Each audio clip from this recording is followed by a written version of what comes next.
Hello everyone, welcome back to Spectrum classes. This is my lab activity video, and in this video we are going to determine the constituents and the amount of alkalinity present in the supplied water sample. So first I will show you the lab activity. So first of all I will take 50 ml of water sample which is alkaline in nature. I am going to transfer this 50 ml water sample into the conical flask. For the titration, we require N by 50 H2SO4. Now, to this alkaline water, I am going to add phenolphthalein indicator, which gives pink color in the alkaline water sample. Here you can see the pink color.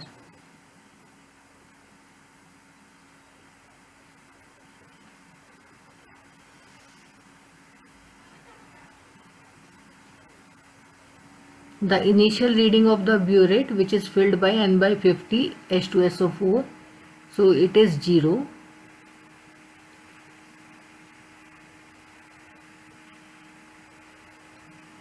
Now we are going to start the titration, and while titrating we are going to swirl this conical flask just for having the homogeneous mixture.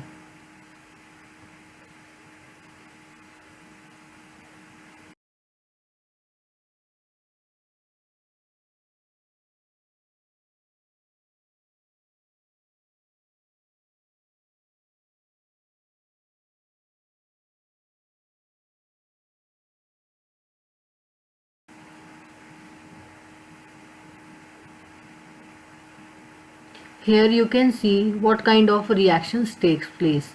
So OH on reaction with H2SO4 produces H2O, and CO3 on reaction with H2SO4 it gives HCO3 in addition to the HCO3 which is already present in the water sample.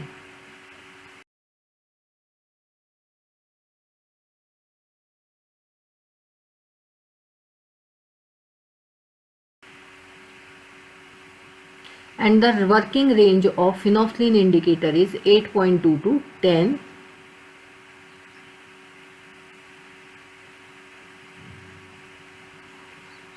Now you should be very careful because end point is about to reach.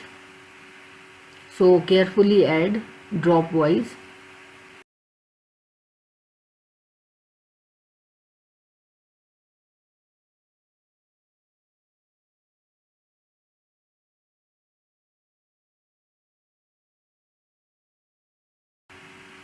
Now we are about to reach the end point.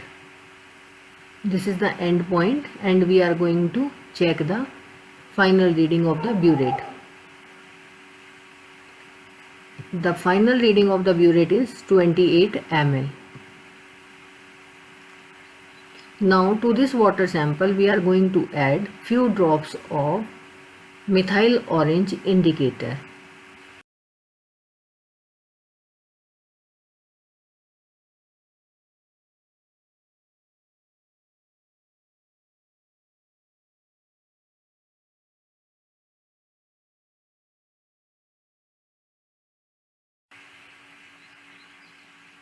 The initial reading now is 28.5, and we will start from 28.5 to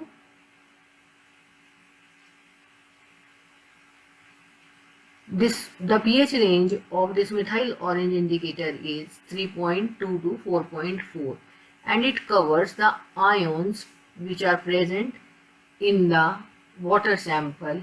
So two are already covered by phenolphthalein. One is OH minus, the other one is CO3 minus to form HCO3 and now the HCO3 which is formed by the reaction of CO3 plus H2SO4, and the HCO3 which is already available in the water sample. It covers those ions in this titration of methyl orange. indicator.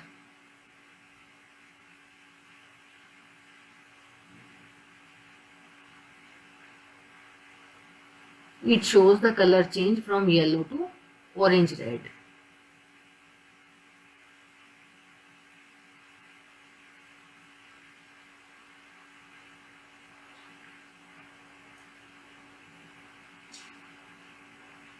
Here you should be very careful because tinge of red color has been seen where the drop is fallen. So be careful.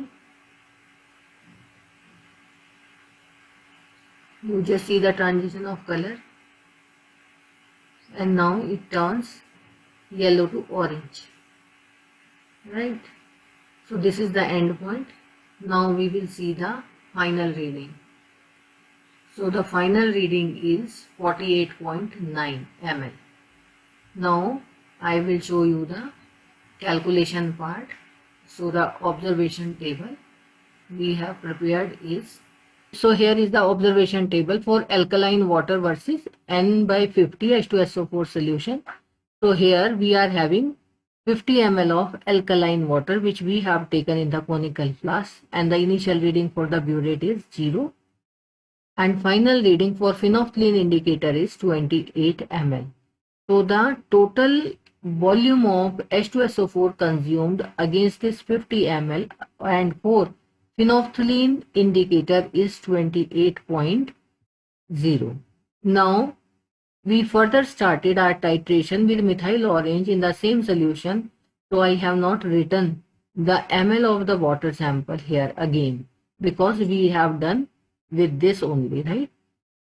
So the initial reading for the second titration for the same sample is 28.5 for methyl orange, and the end point reaches for methyl orange is 43.9. So the difference between these two is 15.4 ml consumed after this 28 ml for methyl orange, right? So on addition of these two, 1 plus 2, we are getting 43.4, and this is the reading for the methyl orange because methyl orange covers the whole range of the alkalinity, right? Now the calculation part. So by considering the law of chemical equivalence or normality equation, that is N1V1 is equal to N2V2. So here 1 stands for water and 2 stands for H2SO4. So putting all the values for P-alkalinity, it is N1 for water, which we don't know, and 50 ml of water sample we have taken is equal to N/50 of H2SO4 into 28 ml of volume of H2SO4 consumed against this 50 ml for P-alkalinity, right? So N1 is equal to this much, 28 divided by 50 divided by 50, and normality is gram equivalents per liter, and here ml will be cancelled out by ml. Now on calcium carbonate scale, the normality is this, so we are going to multiply it by the 50 or the gram equivalents of calcium carbonate, which is 50. So 50 grams per gram equivalents, right? So ultimately we get 560 ppm for P-alkalinity. Similarly, we calculate for M-alkalinity. The only difference is rather taking the volume consumed of N/50 H2SO4 only for methyl orange, we have to taken it in complete range, right? So 28 plus the methyl orange volume. Now on calculation of this, we are getting in the similar manner 868 ppm of M-alkalinity. Now what kind of inference we have made out of these two readings, that is P-alkalinity 560 ppm and M-alkalinity 868 ppm. So here we are having this type of reactions which I have shown already in the experimental part, and these two ion or range will be covered by the P-alkalinity, that is phenolphthalein will cover this range and methyl orange cover the whole range. Like this, all four reactions will be covered by M-alkalinity. That is why we have added the volume. Now coming to the calculation part. Calculated already. So P-alkalinity is 560 ppm. M-alkalinity is 868 ppm. Now from this table we have to check what is the relationship between the P and M-alkalinity. So first of all I have to check M/2 alkalinity because P-alkalinity is not equal to M-alkalinity. Therefore I have to check first M/2, that is methyl orange divided by 2. So I will get 434 ppm. Which relation it satisfies? So it satisfies that P is greater than half M-alkalinity. So this satisfied this reaction. And if this satisfied this reaction, then what kind of ions or constituents this sample has? So this sample has OH minus ions and CO3 minus minus ions. However, this sample doesn't have HCO3 minus ions in it. It has only these two ions, right? So how much concentration of these two ions are present in the water sample, that we can calculate, right, from this relations. So first, how much OH ion is present? So we are going to calculate from this relation. So putting all the values here, I will get 252 ppm. And similarly, I will calculate the CO3 minus minus ion concentration, which is equal to 2m minus p. So on calculation, I will get 616 ppm of CO3 minus minus ion. So these are the two ions and their concentration is this and this respectively. Now one more thing, if you add these two, you will get the M-alkalinity, right? So you add 252 plus 616. If you get 868, that is equal to M-alkalinity. You are correct. Otherwise, there is some calculation mistakes or some formula mistake, right? So this is how you can calculate what kind of ions are present in your given sample. Apart from this, one more thing which you can see from this table, that the alkalinity of OH minus and HCO3 minus is not occur at the same time because they form water and CO2, right? So that is how you can calculate the alkalinity. Now to memorize all these values from this table, right? So here is the trick. I hope you find this video helpful. Please like, share and subscribe. Thank you all. Thanks for watching.